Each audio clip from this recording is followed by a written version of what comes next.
প্রিয় দর্শক, সবাইকে শুভেচ্ছা ও অভিনন্দন জানাচ্ছি। আজকে আমাদের দ্বিতীয় এপিসোড, এবং এই দ্বিতীয় এপিসোডে ছিল আমাদের মেইন যে টপিক ছিল, সেই টপিকটা ছিল আমি কেন ব্যর্থ। এর সেকেন্ড এপিসোড বা দ্বিতীয় পর্বটি আজকে আমরা আলোচনা করব।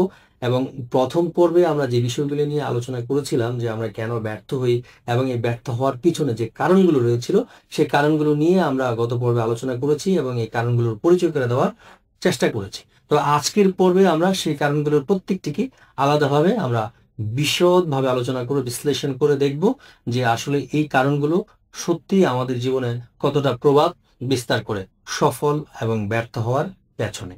প্রথমত হচ্ছে, এই অভ্যাস আপনার জীবনে একদিনেই গড়ে ওঠেনি। এই অভ্যাসগুলো দীর্ঘ সময়, লং টাইম একটা প্রসেসের মাধ্যমে আপনার এই মেন্টাল সাইকোলজি অর্থাৎ হিউম্যান সাইকোলজির মধ্যে আস্তে আস্তে এগুলো ডেভেলপ হয়েছে। তো চাইলেই আপনি এই অভ্যাসগুলো একদিনে পরিবর্তন করতেও পারবেন না। এবং অভ্যাস কতটা ভয়ানক একটা বিষয় সেটা আপনি যারা ধূমপান করে তাদেরকে আপনি জিজ্ঞেস করে দেখবেন। কোনো ধূমপানকারীকে যদি বলেন যে আজকে থেকে, এখন থেকে আপনি ধূমপান ছেড়ে দেন, এবং এটা ছেড়ে দিতে তার কতটা কষ্ট হবে।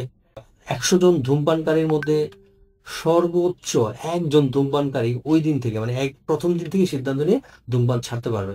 99% ধূমপানকারী কিন্তু এই ধূমপান একদিনই ছেড়ে দিতে পারবে না। তাহলে এটা কিসের প্রভাব?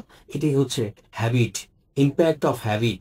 হ্যাবিটের যে প্রভাব, এটা হচ্ছে হিউম্যান মাইন্ড এবং বডিতে পর্যন্ত, আপনার সব জায়গায়, এটা রক্তের প্রত্যেকটি কণিকা পর্যন্ত এটার প্রভাব রয়েছে। তো এই হ্যাবিট সম্পর্কে আমাদের গভীরভাবে জানতে হবে, এবং হ্যাবিটকে কন্ট্রোল করতে হলে আমাদের হরমোন সম্পর্কে জানতে হবে, আমাদের নিউরো সায়েন্স জানতে হবে, ফিজিক্যাল হরমোন রিলেশন জানতে হবে। তাহলে আপনি হ্যাবিট সম্পর্কে জানতে পারবেন। তো এই হ্যাবিট নিয়ে আজকে আমাদের আলোচনা। হ্যাবিটের প্রথম শুরুটা হয় আমাদের শিশু থেকে। যখন আমরা ছোটবেলায় বেড়ে উঠতে শুরু করি, তখন থেকে আমরা বিভিন্ন জিনিসের উপরে অভ্যস্ত হয়ে পড়ি, নির্ভর হয়ে পড়ি। বিভিন্ন প্র্যাকটিস আমরা আমাদের ব্রেনকে ওইভাবে অ্যাবজর্ব করতে বলি। ধরুন, আপনি সকালে উঠে ঘুম থেকে ব্রাশ করবেন। ঘুম থেকে ওঠার সাথে সাথে আপনার ব্রেনে কিন্তু কমান্ড চলে গেছে, এখন আপনাকে ব্রাশ করতে হবে, টুথপেস্ট নিতে হবে। এই যে টুথপেস্ট এবং ব্রাশের যেই কম্বিনেশন ওয়ার্ডটা, দেখবেন যে পেস্ট আপনি দিচ্ছেন এবং টুথ ব্রাশের ঠিক জায়গাতেই পেস্টটা পড়তেছে। ঠিক একদিন যদি আপনি উল্টা কাজ করেন, অর্থাৎ আপনি টুথ ব্রাশ এবং পেস্ট না নিয়ে যদি একটি গ্লাস নিয়ে আপনি জগ দিয়ে পানি ঢালতে যান, দেখবেন যে সেখানে কাজটা সঠিক হবে না।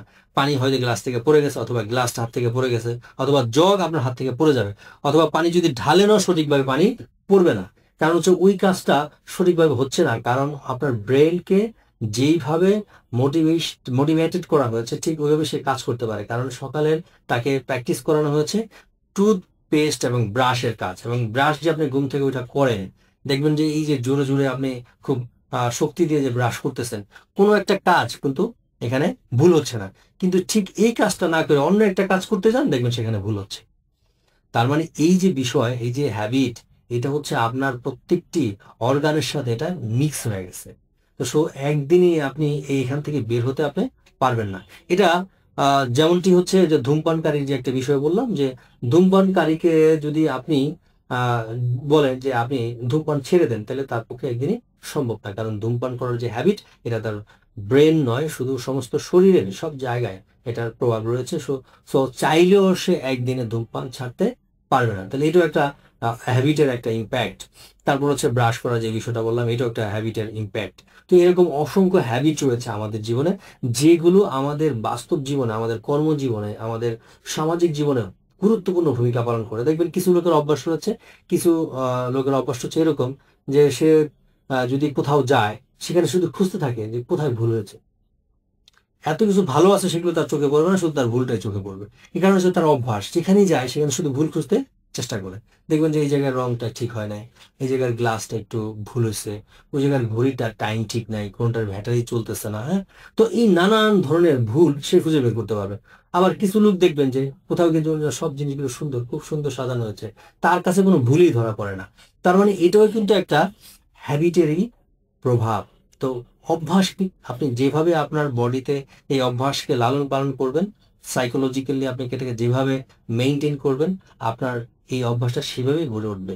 তো এই অভ্যাসকে গড়ে ওঠার সময় আপনাকে খেয়াল রাখতে হবে যে আপনি যে অভ্যাসগুলো তৈরি করছেন সেগুলো আপনার জীবনের পজিটিভ ইম্প্যাক্ট তৈরি করবে না নেগেটিভ ইম্প্যাক্ট তৈরি করবে, সেগুলো খেয়াল রাখতে হবে। যেমন আপনি ধূমপান যদি অভ্যস্ত হয়ে যান, তাহলে এটা আপনার শরীরের জন্য খারাপ না ভালো, এটা আপনাকে চিন্তা করতে হবে। তারপর হচ্ছে কিছু লোক দেখবেন সবসময় অন্যের গীবত, মানে তার সে সময় পেলেই আরেকজনের দুর্নাম করতে শুরু করে দেবে। দুইজন লোক যদি তার পাশে থাকে, দেখবেন যে অন্য একটা লোককে নিয়ে সে সারাক্ষণ তার এটা খারাপ, সে এটা করছে, এটা করে নাই, হ্যাঁ এটা করা উচিত ছিল, এটা করা দরকার ছিল, এটা করে না, এটা করা উচিত, এই নানান ধরনের বিষয় নিয়ে সে আলোচনা করবে। অথচ তার যে নিজের কাজ, তার যে নিজের ভুল, সেগুলো নিয়ে তার কোনো মাথা ব্যথা নেই, সেগুলো নিয়ে তার কোনো টেনশনও নেই। তার একটাই কাজ, অন্যের বিষয় নিয়ে, বিষয়বস্তু নিয়ে আলোচনা করা, গীবত করা, দুর্নাম করা। এটাও একটা অভ্যাস। তো এই অভ্যাস আপনার জীবনে যদি চলে আসে বা আপনার জীবনে থেকে থাকে, তাহলে এটা আপনার জীবনে কতটা ক্ষতিকর এখন থেকে আপনাকে ভাবতে হবে, এবং এই ধরনের অভ্যাস থেকে আপনাকে দ্রুত বের হয়ে আসতে হবে। না, যদি দ্রুত বের হয়ে না আসতে পারেন, তাহলে আপনার ভবিষ্যৎ অত্যন্ত ঝুঁকিপূর্ণ একটা জায়গায় যায় পৌঁছাবে, তখন হয়তো আর ফিরে আসা সম্ভব নয়। কারণ মানুষের জীবনে সবচেয়ে মূল্যবান জিনিস হচ্ছে টাইম, যেটা চাইলেও আপনি টাকা দিয়েও আপনি ক্রয় করতে পারবেন না, কারণ সবার টাইম লিমিটেড। এই পৃথিবীতে সবকিছু আনলিমিটেড, শুধু টাইমটি হচ্ছে লিমিটেড। এটা একটু মাথায় আমরা রাখবো। এরপর হচ্ছে এই যে অভ্যাস, এই অভ্যাসটা যদি আমি ভালো কাজে ব্যবহার করি, যেমন সকালে যদি আমি 5টায় ঘুম থেকে ওঠার যে প্র্যাকটিস, এটা যদি আমি শুরু করে দিই, তাহলে আপনার জীবনে প্রতিদিন 2 থেকে 3 ঘন্টা সময় বেড়ে যাবে। আর যদি 8টায় ঘুম থেকে ওঠেন, তাহলে 3 ঘন্টা সময় এখানে ঘুমিয়ে আপনার কিল হয়ে যাবে। আবার রাতে যদি আমরা ঘুমানোর সময় এই যে 11টার পরে ফেসবুক, ইউটিউব দেখা, টেলিভিশন দেখা, এগুলো যদি বন্ধ করে দিতে পারি, তাহলে কিন্তু আপনার ঘুমানোটা আর্লি, আপনি বেডে চলে যেতে পারবেন। আর্লি যদি ঘুমাইতে পারেন, তাহলে আর্লি ঘুম থেকে উঠতে পারবেন। আমরা ছোটবেলায় সবাই পড়েছি যে early to bed, early to rise, early to bed makes a man healthy and wise. হ্যাঁ, আমরা এই যে বিষয়গুলো যে আমরা পড়ছি, আসলে এটার বাস্তব প্রয়োগ আমরা কতটুকু করতে পারছি, এই বিষয়গুলো আমাদের একটু ভেবে দেখার বিষয় রয়েছে। কারণ বর্তমান এই টেকনোলজির যুগে আমরা কিন্তু বিভিন্ন জিনিসে অভ্যস্ত হয়ে পড়েছি। যেমন mobile phone using. Mobile phone using হচ্ছে আমাদের এই জেনারেশনের জন্য সবচেয়ে ভয়ানক একটি অভ্যাস। শিশু বাচ্চাদের ক্ষেত্রে হচ্ছে তারা গেমসে আসক্ত হয়ে গেছে, এডিকশন হয়ে গেছে। অভ্যাস বা হ্যাবিট আর হ্যাবিটের জায়গায় এখন আর নেই। হ্যাবিট হয়ে গেছে কোথায়? হ্যাবিট চলে গেছে এডিকশনের জায়গায়। এরকম শিশু বাচ্চাই যে শুধু গেমস এডিক্টেড তা কিন্তু না। অনেক বড় বড় বা সিনিয়র পার্সনও রয়েছেন, বয়স্ক লোক রয়েছেন, যারা ফেসবুক এডিক্টেড।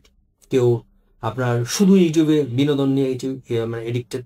সারাক্ষণ তার রিলস দেখতে ভালো লাগে, হাসি ঠাট্টা এগুলো দেখতে ভালো লাগে। এগুলো দেখে দেখেই কিন্তু তার সে রাত্র 1টা 2টা এমনকি 3টা বাজেও সে ঘুমায়। ওদিক দিয়ে সকালে কিন্তু সে আর 5টায় ঘুম থেকে উঠতে পারে না। তাহলে তার জীবনের কর্ম যে সময়, কর্মময় যে টাইমটা, যে সময় সে কাজ করবে, সেই সময় কিন্তু ঘুমিয়ে থাকে।